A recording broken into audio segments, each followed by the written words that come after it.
vocês que estão me perguntando aí sobre o Holocausto, né? Vamos dar uma resposta para você, né? A página que trata do Holocausto no seu livro é a página 112, tem o tema O Holocausto, é da leitura dinâmica. Procure, por favor, dê uma lida.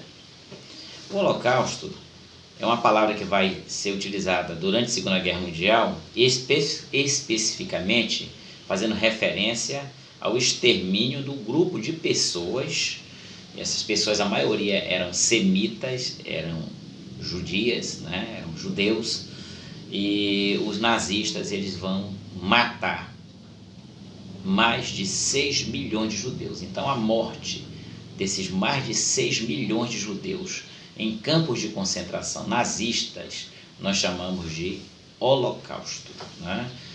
A palavra holocausto também tem conotação bíblica, né? Naquele tempo que o povo oferecia um cordeiro, né, a Deus em holocausto, era sacrificado e tal, então era sinônimo de sacrifício. Mas não é esse termo, esse sentido que a palavra holocausto remete aqui a partir da Segunda Guerra Mundial, e sim a de extermínio do povo judeu. O livro que você tem aí vai mostrar que a segregação racial, né? Segregação é separar as pessoas a partir da sua raça, né? A segregação racial ela vai acontecer pelo povo alemão ao povo judeu, porque o alemão ele se considerava superior ao povo judeu. O alemão ele era ariano, né? O povo ariano, e o Hitler no livro defendia o arianismo como uma raça superior, e o semita, né, que é o judeu, descendência semita, ele era visto como uma raça inferior. Inclusive você vai encontrar nesse período vários panfletos em jornais que são publicados, né, e folders, e publicações da época, fotografias, cartazes da época, mostram essa inferioridade do povo judeu em relação ao povo alemão, retratando o judeu como se fosse ratos, por exemplo, né? E o grau de crueldade, né, desenvolvida pelos alemães contra o povo judeu é algo absurdo, né? Vai ser construído campos de concentração ou campos de extermínio. Nesses campos de concentração, os judeus vão trabalhar de sol a sol, com alimentação muito pequena, muito variada. Às vezes a alimentação era semanalmente, se comia até muitas batatas, por exemplo, mas carne e outras coisas quase era inexistente, e aquele tipo de alimentação era para o povo judeu morrer, né? Não era para sobreviver. Esse processo que vai culminar na morte dos judeus nos campos de concentração, e essa morte geralmente era na câmara de gás, né? Acontecia, na verdade, desde o começo, quando os alemães invadiram a Polônia, por exemplo, né? E aí formaram os guetos poloneses e outros países que eles invadiram, né? Nesses guetos, eles separaram os judeus, tiraram de suas casas e levaram para esses bairros, chamados guetos, bairros só de povo judeu. O povo ele tinha, né, seus documentos todos confiscados, né, e eles eram proibidos de sair do gueto, só mesmo com autorização e para trabalho. Então no gueto eles ficavam quase que incomunicáveis com o mundo de fora, e aí era racionado a comida e a água. Então o processo de desnutrição e de morte do povo judeu já começou desde a época dos guetos. Os mais velhos geralmente eram mortos, né? Morriam logo, e as crianças também, né? Depois que esse judeu tinha trabalhado e já estava enfraquecido, ele era levado de trem para os campos de concentração ou de extermínio. Nesse trem superlotado, não tem ventilação, água e comida não existe também, eles não alimentam e não dão água para as pessoas. Então essa viagem é uma viagem que nela muitas pessoas terminam mortas. Essa viagem que levava dias, as pessoas não tinham muito como respirar e faziam suas necessidades lá mesmo, dentro dos vagões, e muitas pessoas não aguentavam o calor ou o frio, dependendo da região e da época do ano, a falta de alimentação, falta de água e, enfim, a superlotação levava muitos a morrerem nessa viagem. Os que escapavam e chegavam vivos nos campos de concentração, e tem campos de concentração famosos aí como Auschwitz, por exemplo, né? Birkenau e muitos outros, não vou falar deles agora. As pessoas que chegavam nesses campos, lá eles separavam as pessoas dos seus pertences pessoais, que eles tinham levado, uma malinha pequena já, né, tinham perdido quase tudo no gueto, e os idosos já eram levados diretamente para a região dos fornos crematórios para morrer, e as crianças também. Os que fossem saudáveis e adultos, eles eram levados para dentro do campo de concentração e eram colocados no regime de trabalho severo lá.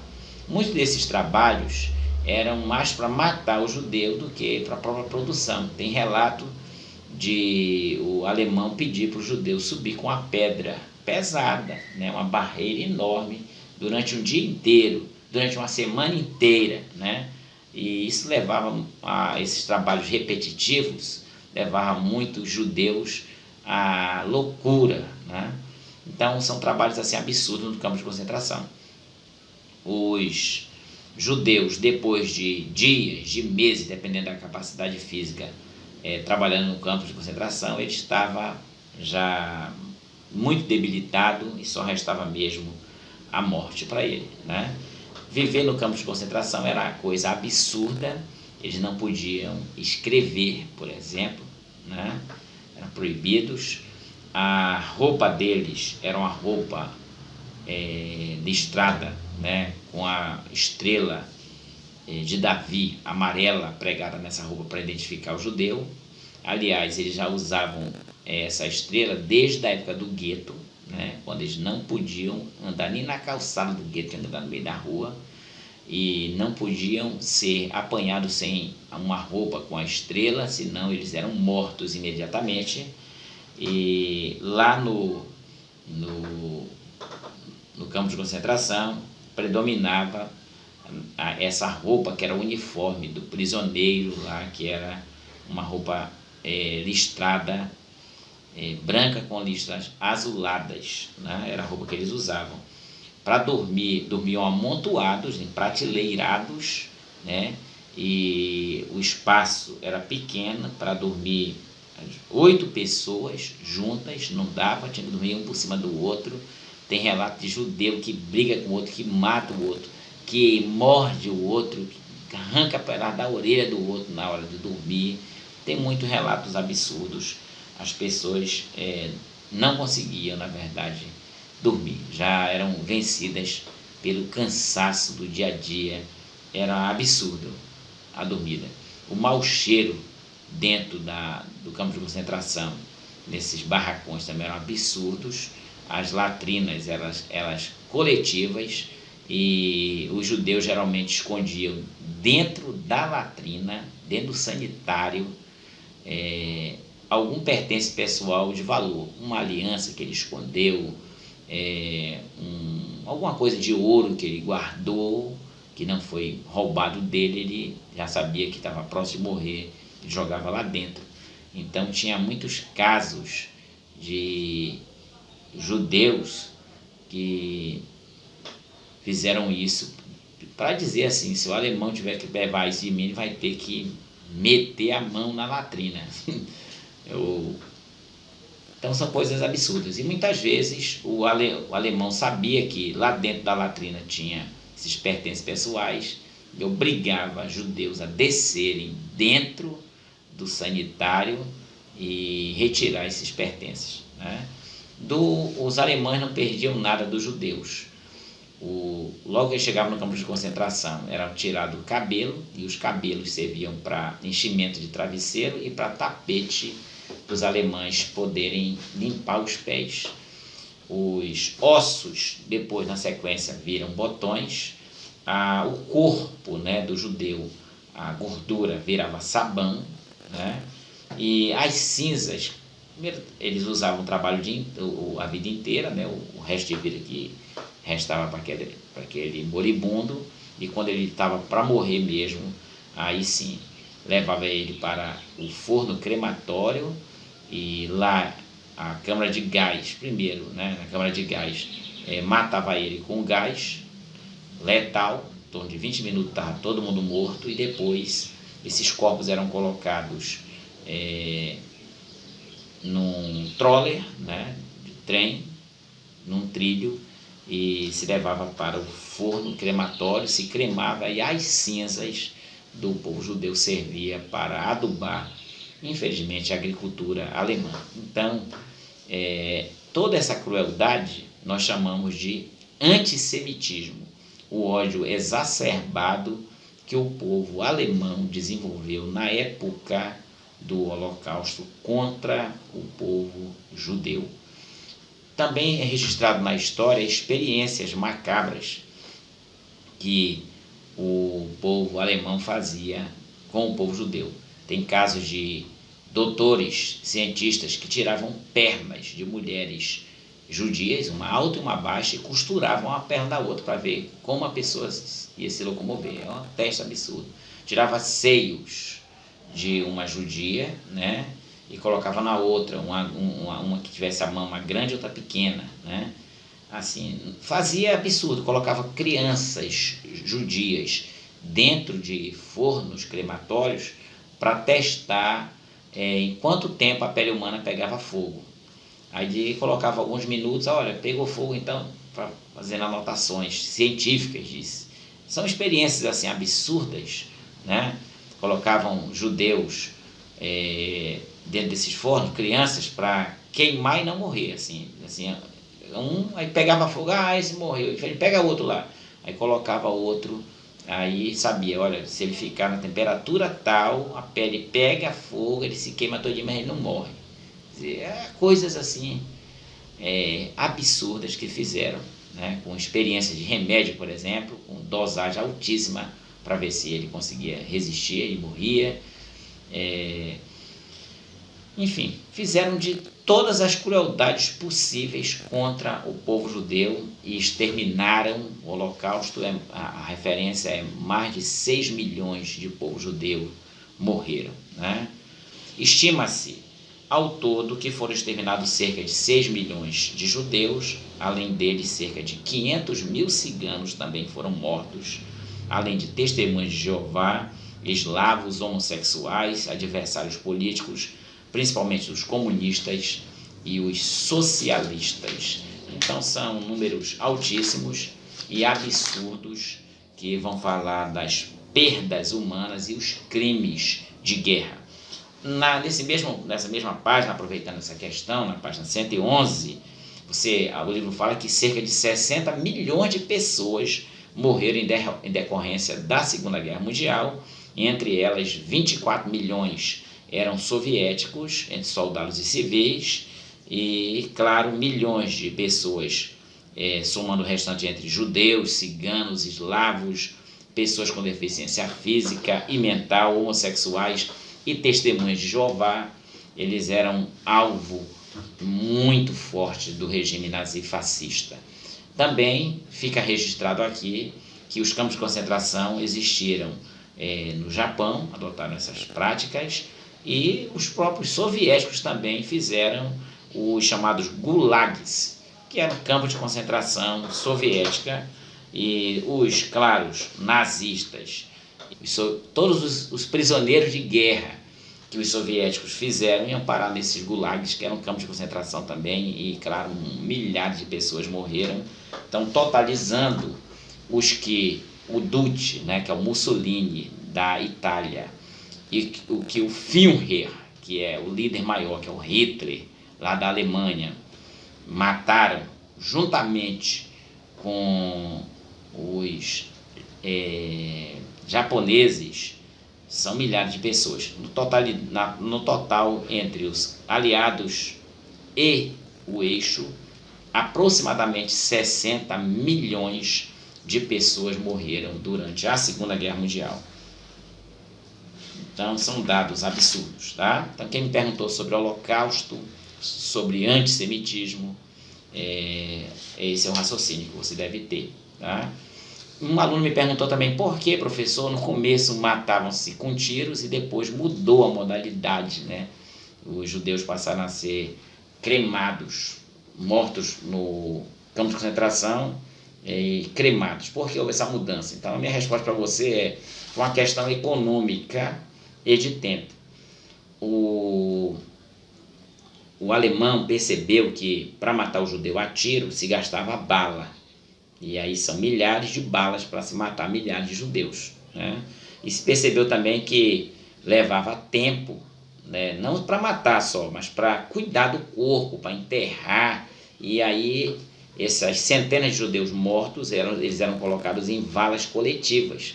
Mas isso demandava um trator para abrir a vala, pessoas para carregar os milhares, centenas de judeus mortos. E muitas vezes esses corpos de judeus apodreciam e não eram enterrados. Isso demandava tempo, tinha que abrir a vala e enterrar muitos corpos, é trabalhoso. Se pensou uma forma mais barata economicamente para matar os judeus, importantíssimo para poder cremar os corpos, e das cinzas era mais fácil para manusear, e aí se adubava a agricultura alemã. O aluno perguntou sobre a página 116, sobre a divisão do mundo no pós-guerra. O que aconteceu? Desde 1943, as vitórias consecutivas dos aliados já demonstravam que os aliados deveriam vencer essa guerra e o eixo iria perder. A partir daí você vai encontrar as conferências, né, que vão acontecer primeiro na cidade de Teherã, né, no Irã, e aí essa conferência vai servir para eles comentarem, para debaterem sobre o ataque, né, na Normandia, do chamado Dia D, quando mais de 300 mil soldados desembarcaram na Normandia, naquela região do norte da França, e a partir daí a vitória dos aliados estava cada vez mais próxima, né, assim. Então essa conferência que eu acabei de falar, a conferência de Teherã, no Irã, serviu para articular como seria esse desembarque na Normandia. A próxima conferência é uma conferência que vai acontecer em Alta e depois em Potsdam, né, já em 45. Essa conferência vai servir para quando terminasse a guerra, né, e depois de terminar a guerra, para acertar o que iria se fazer com a Alemanha e o que ia acontecer no mundo, né, com a União Soviética, etc. e tal, né? Então a União Soviética, Estados Unidos, Inglaterra, com a França, eles sentaram essas nações vencedoras do lado dos aliados e determinaram que a Alemanha ela seria dividida em 4 zonas de vigilância, tá? Então, uma zona ficaria administrada pelos Estados Unidos, outra zona administrada pela Inglaterra, outra zona administrada pela França e outra zona muito grande, inclusive, administrada pela ex-União Soviética. Dessas zonas de administração vão fazer com que nasça aí 2 Alemanhas. Uma Alemanha administrada pelo bloco capitalista, que é a Alemanha Ocidental, e outra Alemanha, que é aquela parte da Alemanha administrada pelo bloco socialista, pela ex-União Soviética, chamado Alemanha Oriental. A capital da Alemanha, a capital chamada Berlim, ela também vai ser dividida em 2 Berlim, na ocidental e na oriental, em 4 zonas de vigilância, e vai ser construída para separar a Berlim Oriental da Berlim Ocidental, o chamado Muro de Berlim, que vai ser destruído só lá em 1989, já é outro momento que a gente vai estudar aqui. E em relação ao lado ocidental, o lado capitalista, se criou uma outra capital chamada Bonn, tá? E automaticamente, a partir daí, a Alemanha ela estaria controlada desde o final da Segunda Guerra Mundial até os anos 1990, controlada por essas nações para evitar que a Alemanha soerguesse novamente militarmente e provocasse uma outra guerra, como aconteceu entre a primeira, que a Alemanha se soergueu, e provocou a segunda. Então, para não acontecer isso, se criou essas 4 zonas. Também se criou ali um novo organismo para cuidar da paz internacional, né, que são a Organização das Nações Unidas, que é a ONU, né, foi criada também ali em 1945. Da área socialista, da área comunista, nós vamos saber que o mundo, a partir de 1949, vai conhecer a chamada Revolução Chinesa, e aí vai se formar um bloco socialista mais sólido, né? Agora nós temos como representante do socialismo a União Soviética e a China, são duas potências defensoras do socialismo no mundo, e toda a Europa oriental também socialista, né? E do lado ocidental, do lado capitalista, nós temos a Europa ocidental e o representante maior, os Estados Unidos, aqui na América. Em relação ao Japão, o aluno que me perguntou, é bom você lembrar também que em 1950, logo depois terminou a Segunda Guerra Mundial, os americanos, os ingleses, né, e os franceses que tinham destruído o Japão decidiram que pela reconstrução japonesa, né, então os Estados Unidos, através de um plano chamado Plano Colombo, vai investir dinheiro na reconstrução do Japão, e a partir de 1950 o Japão vai se transformar numa potência capitalista defensora dos interesses capitalistas dos Estados Unidos lá na Ásia, assim como a China passou a ser defensora dos interesses do socialismo lá na Ásia. Esse mundo que está se configurando agora é um mundo da chamada pós-Segunda Guerra Mundial, um mundo da chamada Guerra Fria. Então esse mundo da Guerra Fria é um mundo agora dividido entre capitalismo e socialismo, para ajudar os países destruídos ou arruinados pela Segunda Guerra Mundial a se reconstruírem. Os Estados Unidos criou um programa de reconstrução e um fundo para emprestar dinheiro chamado Plano Marshall. Então, o país que queria se reconstruir e era capitalista recebia esse dinheiro através do Plano Marshall. A União Soviética fez a mesma coisa, só que emprestar dinheiro para países socialistas se soerguerem da Segunda Guerra Mundial, naquele contexto de Guerra Fria. Esse plano chama-se Comecon. Do ponto de vista militar, para defender os interesses militaristas do capitalismo em todo o planeta Terra, se criou uma organização militar chamada OTAN.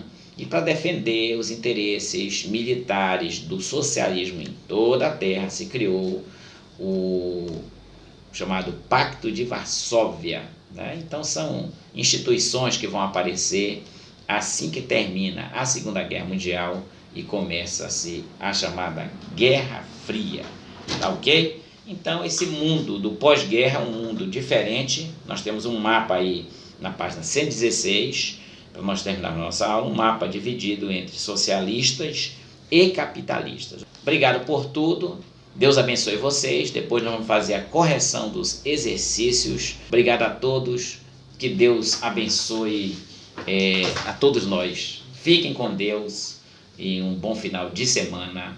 Muito obrigado.